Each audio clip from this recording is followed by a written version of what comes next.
Hey, welcome back to the channel.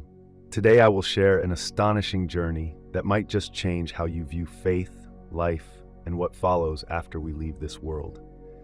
It's the heartfelt story of Ethan Lowe, a pastor whose near-death experience opened his eyes to a surprising understanding of Jesus and his genuine message. Before we dive in, I'd love to know where you're tuning in from, so drop your city in the comments. And of course, make sure to hit that subscribe button to keep up with all our stories. Let's get started.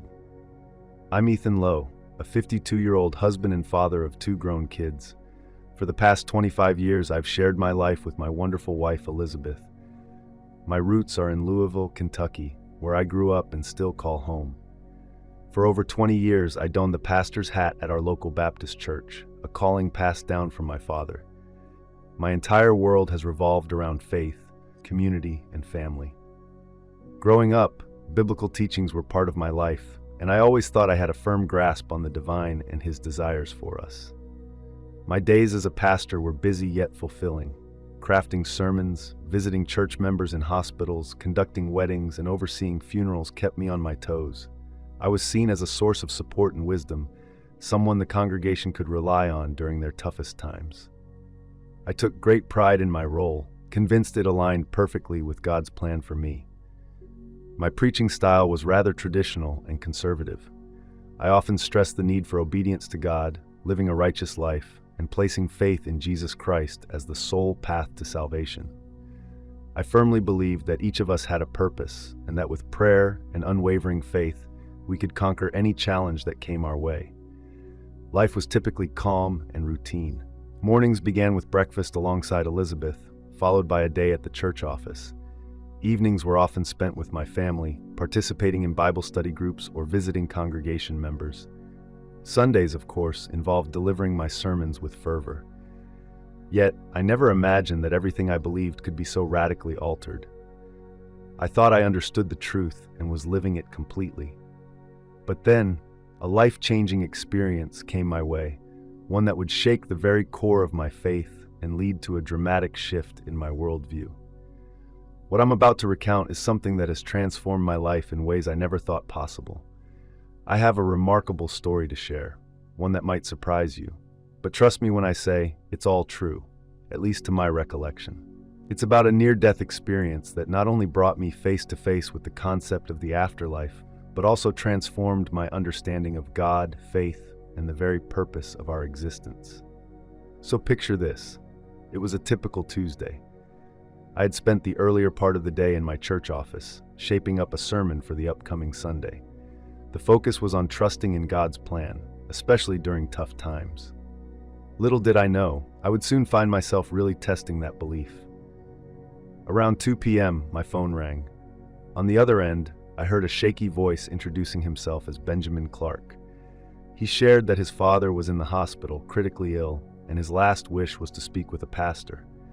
They weren't members of my congregation, but apparently my reputation had reached them. With no time to waste, I agreed to help. This was exactly the kind of situation I was called to handle. I quickly gathered my things, my well-worn Bible, a gift from my ordination, and prepared to leave. As I was heading out, I let Diane, my secretary, know where I was going and asked her to take care of my appointments.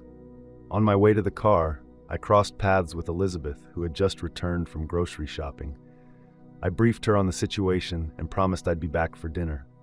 With a quick kiss, she said, "Go with God, darling." Those words, so familiar and typically comforting, took on a deeper resonance for me that day. I hopped into my dark blue sedan, which had seen better days, and made my way toward the hospital. The weather was lovely, with a vibrant blue sky and fluffy white clouds. A gentle breeze made it all the more enjoyable as I turned on the radio to a gospel station, letting the soothing music ease my mind. As I drove, I couldn't help but think about Benjamin and what he might need from me in those critical moments. What was his father's life like? What concerns weighed on his heart? And I thought about the pain Benjamin must have been feeling. I whispered a quick prayer, asking God to guide my words when I met this family. The traffic was surprisingly light for a Tuesday afternoon, allowing me to drive carefully and stick to the speed limit. It was just one of those things I always did naturally. Just a short distance away from the hospital, I found myself waiting at a red light. When the light changed to green, I began to move through the intersection. That's when everything shifted dramatically. Out of nowhere, a blur of silver sped in from my right, a car racing through its red light. There was no time for me to react. In an instant, I was jolted by a deafening crash. The sound of metal meeting metal echoed all around me. My car spun wildly, and I felt the harsh impact of the airbags slamming into me. Sharp pains shot through my chest and head as the windshield shattered, sending shards of glass pouring down. As my vehicle twirled several times, I was left momentarily dazed, struggling to comprehend what had just happened. The acrid smell of burning rubber and gasoline hit my senses, and I attempted to move, but agony held me still. In the distance, I could hear the cries and gasps of bystanders witnessing the chaos. Thoughts of Elizabeth and my children rushed through my mind. I tried to muster a prayer, but the words simply wouldn't form. A chilling numbness began to seep through my body, and the edges of my vision started to fade. Just before darkness enveloped me, I caught the distant wail of sirens approaching. And then, nothing. I have no way of knowing how long I lay there, lost in unconsciousness. Could have been mere seconds, or perhaps it stretched into hours. One moment, I was caught in the wreckage, overwhelmed by fear and pain. The next, I found myself in an entirely different realm. To my surprise, the first sensation I encountered was one of relief. The pain and anxiety had vanished, replaced by an enveloping sense of tranquility. It felt as though an immense burden had been lifted from me, one I hadn't even realized I was carrying. As I opened my eyes, or at least experienced the feeling of doing so, I discovered myself suspended in a boundless expanse of darkness. This wasn't a threatening shadow, rather it felt serene and inviting, like being cocooned in a soft blanket on a still night devoid of stars. Then, off in the distance, a small point of light caught my eye. At first, it was tiny, but as I drifted closer to it, or maybe it drew nearer to me, I couldn't quite tell. The light shone with a purity I had never encountered before, a blinding white that somehow didn't hurt my eyes. As it grew, I sensed myself being gently pulled toward it, an instinctive curiosity bubbling up within me. Rather than feeling scared, I was filled with a calm assurance that this radiance was my destination. The movement was almost effortless, like floating on a gentle stream, and as I approached, the light began to take on a shape. As I journeyed through this ethereal tunnel, I couldn't help but marvel at the shimmering walls that glistened like diamonds kissed by sunlight. It felt like I was surrounded by a breathtaking array of colors that danced before my eyes. Unexpectedly, I sensed other energies nearby, though they weren't physical in the usual sense. They felt familiar, almost as if they were echoes of people I once knew, yet their identities remained just out of reach. Time seemed irrelevant here. It was confusing to gauge how long I had been traveling. It could have spanned mere moments or felt like an eternity. What truly occupied my mind was the realization that I was moving towards something profoundly important, something that transcended my understanding. As I delved deeper, a sound began to weave through the air. Initially, it was just a distant hum, but it gradually blossomed into a soft, harmonious melody. It was unlike any music I'd encountered before. No instruments or voices, just a symphony of vibrations resonating from everywhere around me. With each note, a growing sense of peace enveloped me. All the anxieties and worries from my earthly existence seemed to fade, becoming irrelevant in this magical space. It felt as though I had finally discovered my true home, a place of completeness. Approaching the tunnel's end, the light intensified, wrapping me in a comforting warmth, almost like being embraced in a gentle hug. This feeling was pure and unconditional, a love unlike anything I had experienced as a human. And then, as if crossing a threshold, I was greeted by a vision that defied description. I found myself gazing upon a radiant expanse of light, a vast field that was not uniform, but rather a breathtaking tapestry of hues that I had never known existed. The sky was a swirling kaleidoscope of shifting colors, mesmerizing and vibrant. Surprisingly, I realized I no longer possessed a physical form as I once understood it. Instead, I felt like a pure consciousness, experiencing everything around me with startling clarity. In the midst of this cosmic beauty, a figure emerged. He stood out brilliantly, a being of light far more luminous than anything surrounding him. Though he didn't have a defined human shape, an unshakable certainty told me that this being was profoundly significant. It was in a moment of profound realization that I found myself face to face with Jesus Christ, but not the version I had often described from the pulpit or depicted in classic artwork or blockbuster films. This was something entirely different, an embodiment of pure love, endless wisdom, and immense compassion. The radiance surrounding him was so overwhelming that it could have left me sightless. Instead, it gifted me an unparalleled clarity. When he reached out to me, it wasn't through spoken words as we understand them. Rather, it felt like his thoughts flowed effortlessly into my mind. The first thing I sensed was an overwhelming warmth, a welcoming embrace that stirred emotions deep within me. I wasn't crying as one might expect. Rather, it felt like my very essence wept with joy. "Ethan," he began, though speak hardly captures what happened next. "You've arrived at the gateway between realms." I was taken aback. How do you even begin to respond to such a divine figure? But then, it struck me.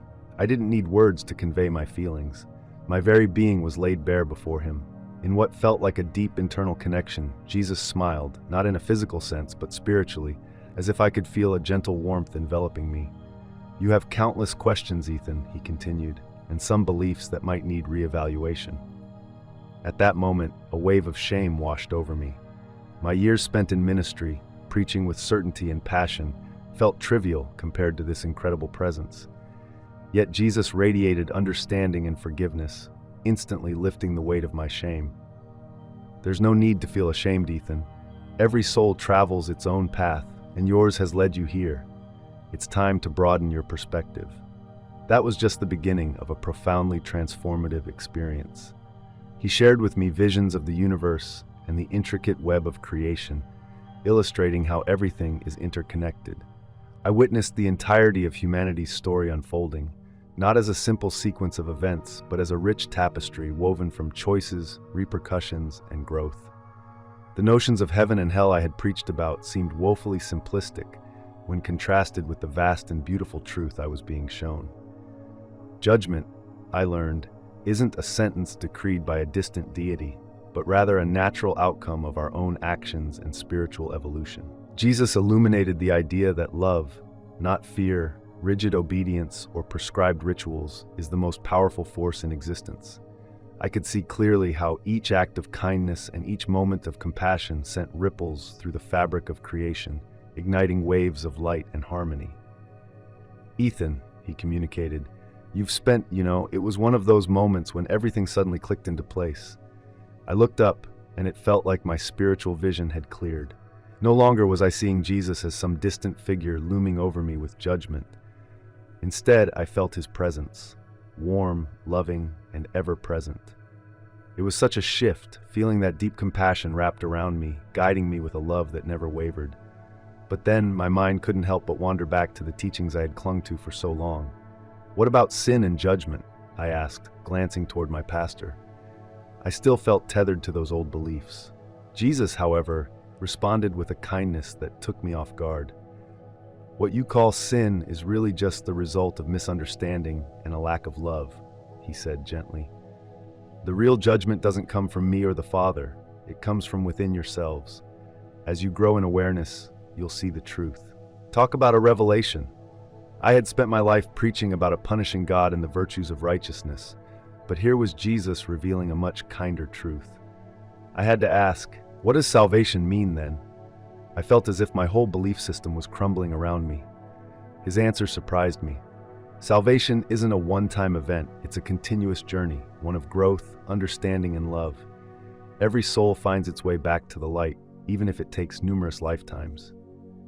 I was silent, letting these profound concepts sink in, each one vastly different from what I'd known. Then Jesus began showing me astounding visions of the universe, the interconnectedness of everything, and the incredible beauty of creation. It all made sense. Each thought, each action rippled through the universe, affecting the whole. Time became irrelevant in that space. It felt like both an instant and an eternity. As I soaked in these revelations, I sensed I was nearing the conclusion of this journey. Jesus looked directly at me, brimming with love, and said, "Ethan, the moment has arrived for you to decide." I understood immediately what he meant. I stood at a crossroads, balancing between the spiritual realm and my earthly life. Part of me yearned to remain in that incredible peace, love, and understanding. The thought of returning to a world brimming with pain, confusion, and limitations felt almost unbearable. But then a vision appeared.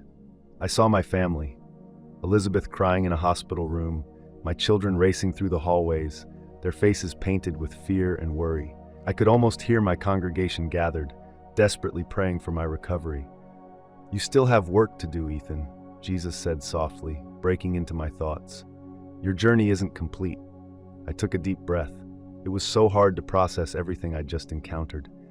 The idea of returning to my life after experiencing such profound love seemed unfathomable.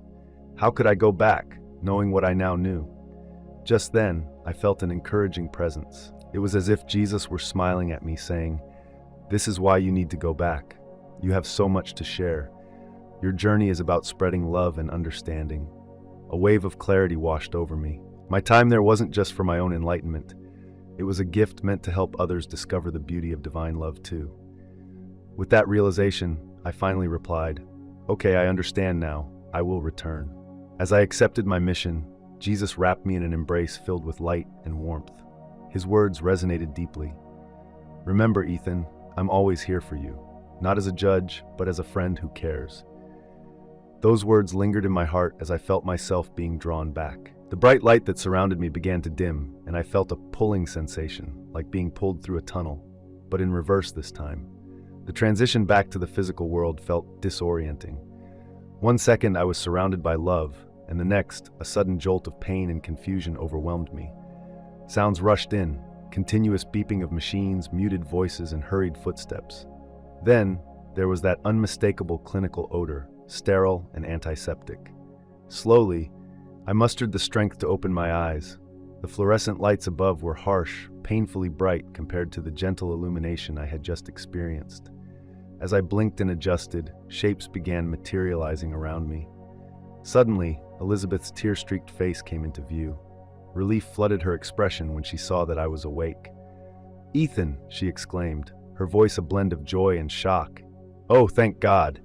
Chaos erupted in the room. Doctors and nurses rushed to my side, checking monitors, adjusting tubes, and bombarding me with questions I could hardly grasp. When I tried to speak, my throat felt dry and raw. A kind nurse gently placed ice cubes in my mouth. The cool relief was heavenly. "Where how long?" I managed to croak out. Elizabeth took my hand, her tears falling freely. "You've been in a coma for 3 days, honey. The doctors weren't sure if you'd wake up." 3 days? It felt impossible. My otherworldly experience had stretched on endlessly, yet also flashed by in an instant. A doctor leaned closer, shining a flashlight into my eyes. "Mr. Lowe, can you tell me what day it is?" I blinked, but confusion lingered. The dates evaded me. After everything I'd been through, I found myself feeling lost and unsure. The doctor reassured me that it was completely normal to feel disoriented, especially after sustaining such severe trauma in that accident. Honestly, my survival felt like a miracle. As I lay there, I chuckled to myself a bit. How little they knew of what I truly encountered. In the days that followed, a whirlwind of emotions hit me. I was overjoyed to be back with my loved ones and grateful for a second chance at life. But with that joy came a gnawing sense of absence. I longed for that pure, unconditional love, the kind that shone so brightly during my experience. There were nights I would wake, tears rolling down my face, overwhelmed by a deep yearning for that divine presence, so vivid and alive in my memory. Elizabeth, my devoted partner, did her best to comfort me, attributing my emotional state to the trauma. Yet I felt the reality was far more complex than that. As my body regained strength, a new determination ignited within me. I sensed that I had returned for a reason. I had something important to share about divine love, an understanding I was desperate to convey to others. But how could I ever communicate that incredible experience? How could I express such a transcendent moment in words that others would grasp? I knew I was at the start of a long journey, with the toughest hurdles still ahead of me. The process of healing physically was excruciating. I was stuck in the hospital for weeks, going through surgeries, physical therapy sessions, and an endless barrage of medical exams. Yet as demanding as my physical recovery was, there was an even tougher battle within my mind and spirit, processing this new reality. Every time I shut my eyes, memories of that extraordinary experience flooded back, so clear, so real. But reality had its limits, and I had to grapple with that. Elizabeth was always there, her presence a source of comfort. Still, it served as a stark contrast to the profound experiences I had encountered. She noticed I had changed, pointing out my contemplative silence and distant gaze. I could see it in her eyes, the concern mixed with love. "It's okay, sweetheart," she said gently, holding my hand. "You've been through an incredible ordeal. Healing takes time." I felt grateful for her support, yet I knew I didn't have the words to express what I truly felt. I didn't want to rush back to normalcy. My experience wasn't a hurdle to overcome. It was something I needed to weave into my life. During that time, members of my church community came around. They brought flowers, heartfelt cards, and prayers which I took to heart. I was grateful for their kindness and support, welcoming each visit, each gesture of love. As I lay in bed, I couldn't shake the feeling of being out of touch with the beliefs and rituals that used to mean so much to me. The prayers that once rolled off my tongue now felt hollow, almost foreign. One day, a deacon from my church came to see me. This man, dedicated and steadfast, had always been a solid rock during my ministry. He took a seat beside me, his eyes glistening with tears, and said, "Pastor, we have so much to be thankful for. It must have been our prayers that brought you back to us." I felt a wave of compassion wash over me as I listened, but I struggled to convey my reality to him. Sure, I valued the prayers, yet they didn't rescue me in the way he believed. The truth of my experience was layered and intricate, far beyond what anyone could label as salvation. All I could muster was, "God works in mysterious ways," feeling the weight of my words as they hung in the air. As the days slipped by and my recovery came along, I realized I had to confront the idea of returning to church. It wouldn't be as simple as walking back into the same role. My understanding of God and the purpose of life had shifted dramatically. How could I preach the same old ideas about heaven and hell, salvation and death, when my perspective had changed so much? One restless night, I found myself standing by the hospital window, staring up at the stars. Their beauty and vastness drew me in, echoing the cosmic visions I had encountered during my experiences. Tears flowed down my cheeks as I murmured a prayer. "Lord, you've unveiled such a breathtaking truth. How can I share this without alienating those who depend on me? How do I honor my journey while being a shepherd to my flock?" Although I didn't receive a direct answer, a wave of peace enveloped me, reminding me of that profound, unconditional love I had felt.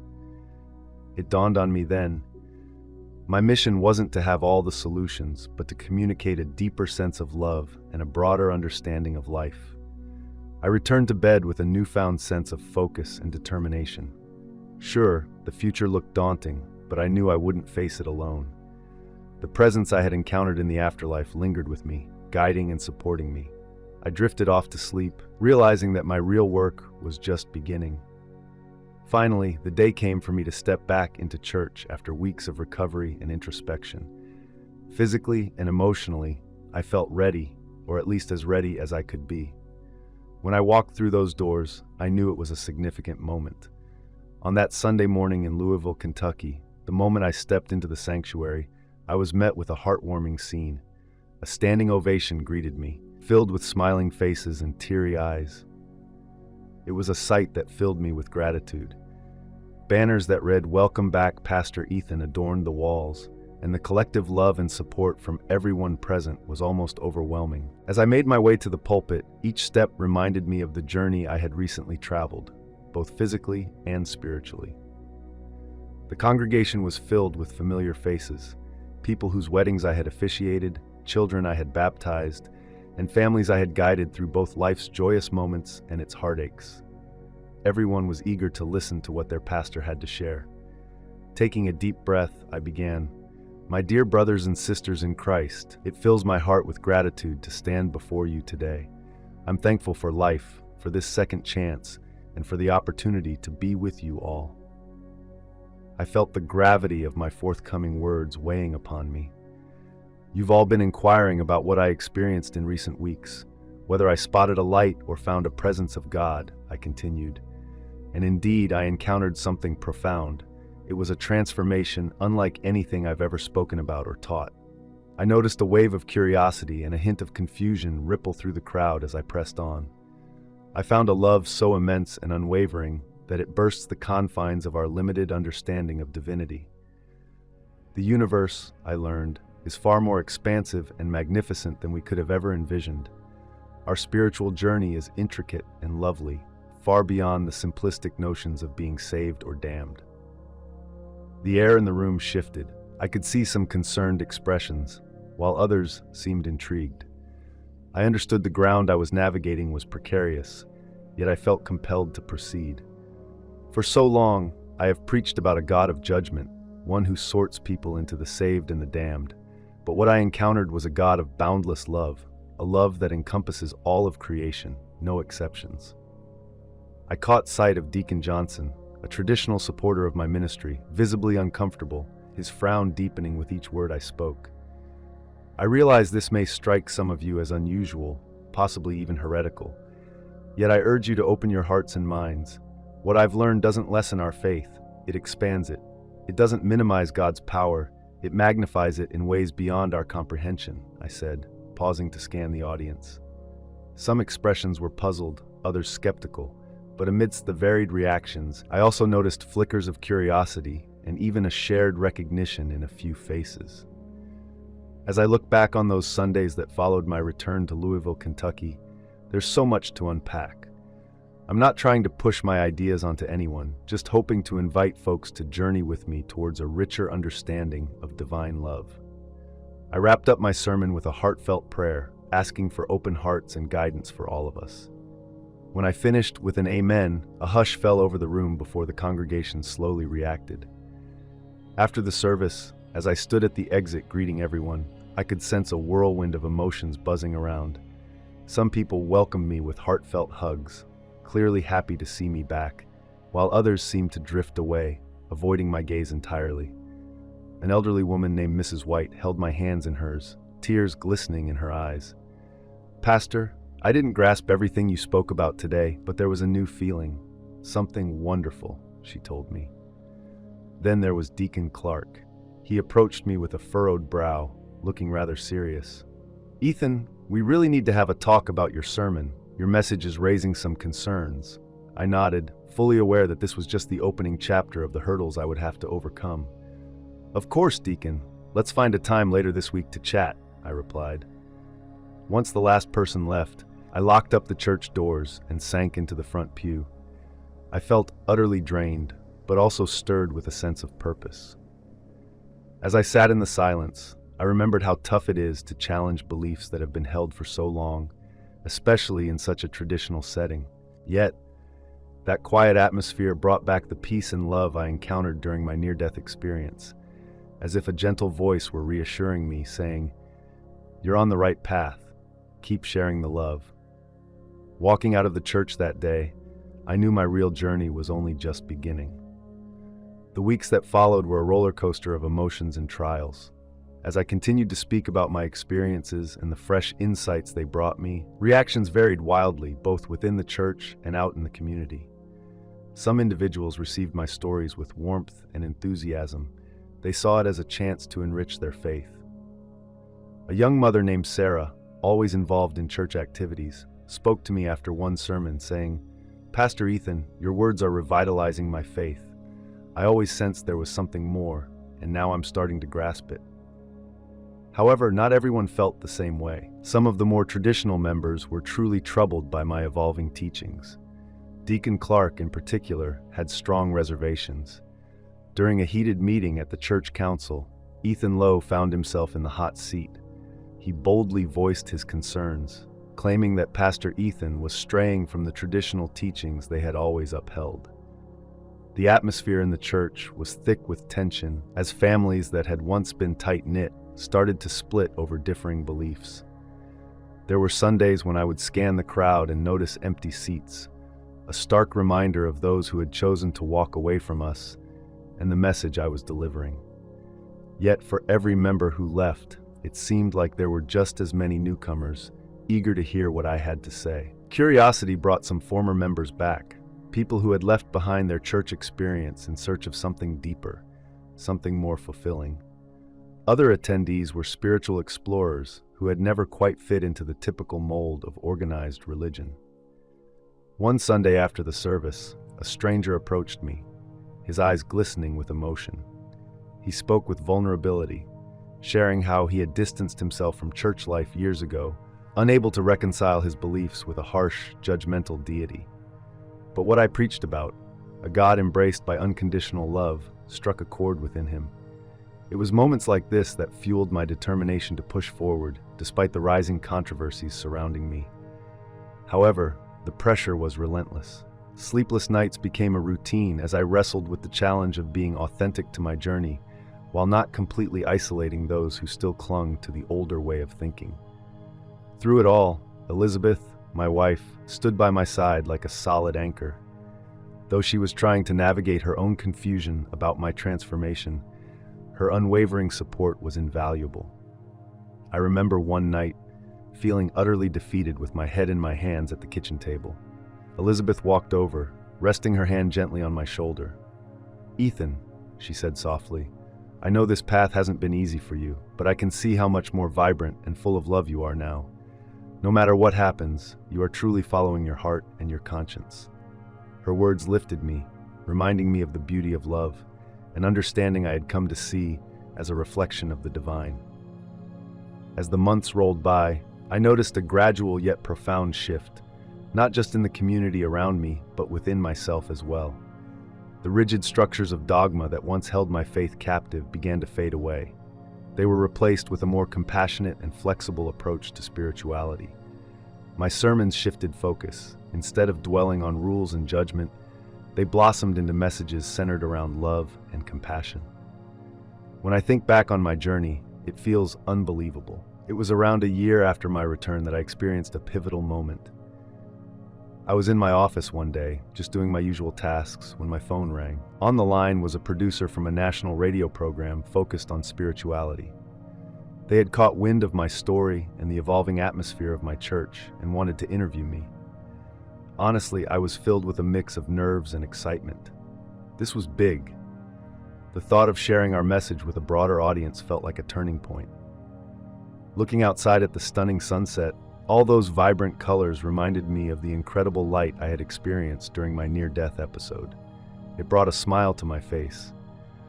While the future held uncertainties, I felt a deep sense of belonging and purpose, as if I was right where I needed to be. My transformation didn't feel like it was ending. Rather, it seemed to be just beginning. Reflecting on everything that's unfolded since that life-altering accident, it's astounding. What nearly took my life instead opened new doors.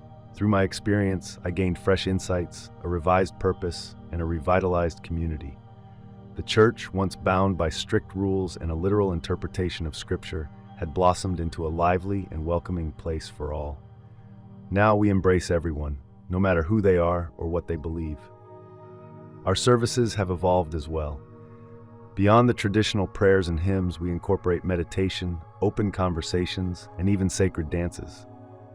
But let's be real, this transformation wasn't without its challenges. We lost several members along the way. Some felt uncomfortable with the changes, and others, like Deacon Johnson, chose to depart and establish their own community that aligned more closely with conventional beliefs. Those departures were hard to swallow, but I understand, change can be tough, especially when it shakes the foundations of what people have always believed. Despite the obstacles, I appreciate the path we've been on. I began to explore teachings from various spiritual traditions and recognize the universal truths that resonate across cultures. Practices like meditation, which I once viewed with skepticism, have now become core elements of our spiritual life together. Sure, not everyone appreciated these shifts, and some felt the need to leave, but many were drawn to our inclusive message of love and acceptance. Years later, I still marvel at the transformation, both in myself and within our community. It's been quite a ride, filled with growth and unexpected lessons. You know, it's funny how life unfolds. My journey into a richer, more expansive spirituality began with what felt like the end, when I had that near-death experience that changed everything for me. Honestly, that moment still resonates in my heart. The memory of that incredible light and pure, unconditional love stays with me daily, guiding my path and reminding me just how vast and beautiful the spiritual realm really is. But let's backtrack a little. I've had my share of struggles and hurdles along the way. Every challenge brought something important, like lessons in humility and patience. I learned to appreciate how crucial it is to respect each person's unique journey. When I first started sharing my experiences, it felt strange. I wasn't looking to become some kind of spiritual guru. However, after my interview on a national radio show, things began to shift.